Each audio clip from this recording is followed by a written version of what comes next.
नमस्कार, मैं हूँ पार्थ और आज मैं आपको लेकर के आया हूँ गुप्तार घाट। आज हम गुप्तार घाट के बारे में बात करते हैं कि आखिर गुप्तार घाट कहाँ पर है, गुप्तार घाट कैसे पहुँचा जा सकता है और गुप्तार घाट में क्या ऐसा खास है कि हम वहाँ घूमने के लिए जाएं। तो सबसे पहले बात करते हैं भगवान श्री रामचंद्र की कि जैसा आप जानते हैं कि भगवान श्री रामचंद्र जी का जन्म अयोध्या में हुआ था या साकेत नगरी में हुआ था। ठीक इसी अयोध्या में कहा जाता है कि इक्ष्वाकु वंश में भगवान श्री राम का जन्म होता है और 27 वर्ष की उम्र में, वाल्मीकि रामायण के हिसाब से 27 वर्ष की उम्र में भगवान श्री राम जो हैं वो वनवास चले जाते हैं। 14 वर्ष के वनवास के बाद जब भगवान श्री राम आते हैं उसके बाद भगवान श्री राम 11,000 वर्षों तक, ध्यान रखिएगा 11,000 वर्षों तक। दशरथ की जब मृत्यु हुई थी उस समय दशरथ की उम्र थी 60,000 वर्ष वाल्मीकि रामायण के अनुसार।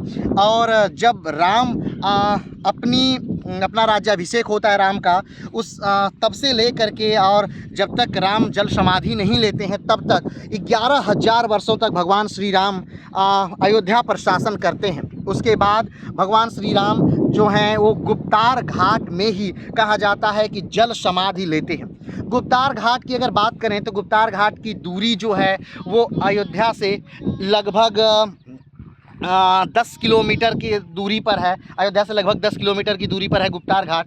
और गुप्तार घाट जाने के लिए एक लंबा बांध जो है आप देख सकते हैं, बहुत लंबा सा बांध है। उस बांध पर चल करके जाना पड़ता है गुप्तार घाट तक। और ये गुप्तार घाट बड़ी शांति में है, एकांत में है। आप देख सकते हैं इसके पीछे का नज़ारा जो है इतना खूबसूरत है कि अयोध्या में एक तरफ जहाँ कोलाहल है, शोरगुल है, लोगों से भरा पड़ा है, चारों तरफ चहल पहल है, वहीं गुप्तार घाट के का जो रास्ता है वो बड़ा सुनसान, एकांत और मन को मोहने वाला है।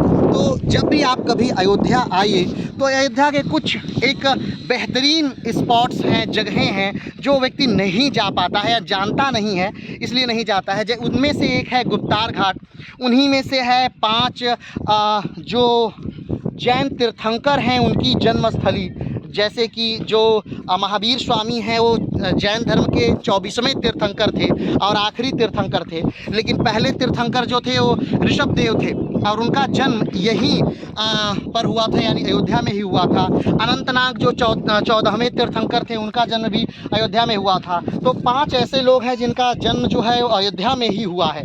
तो आप जब भी आइए अयोध्या तो इन 5 जैन तीर्थंकरों का जन्म स्थल घूम लीजिए। आप जब भी आइए अयोध्या तो गुरु नानक देव जब यात्रा कर रहे थे उस समय वो यहीं पर एक स्थान पर आके रुके थे, वहाँ पर आज गुरुद्वारा है, वहाँ घूम लीजिए। जब भी आइए आप अयोध्या राम मंदिर घूम लीजिए। जब भी आप आइए अयोध्या कनक भवन घूम लीजिए, दशरथ महल घूम लीजिए और गुप्तार घाट घूम लीजिए।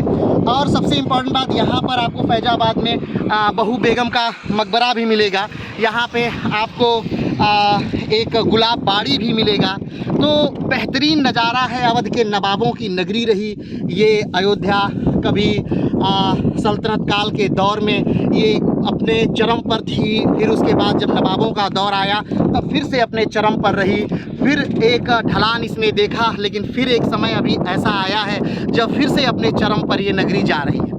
तो जब भी आप अयोध्या आइए एक बढ़िया तैयारी से आइए और इन सारे स्थानों को घूमिए। तो आज के लिए इतना ही, फिर मिलते हैं एक नए वीडियो के साथ, एक नए स्थान के साथ। तब तक के लिए नमस्कार, धन्यवाद, जय हिंद।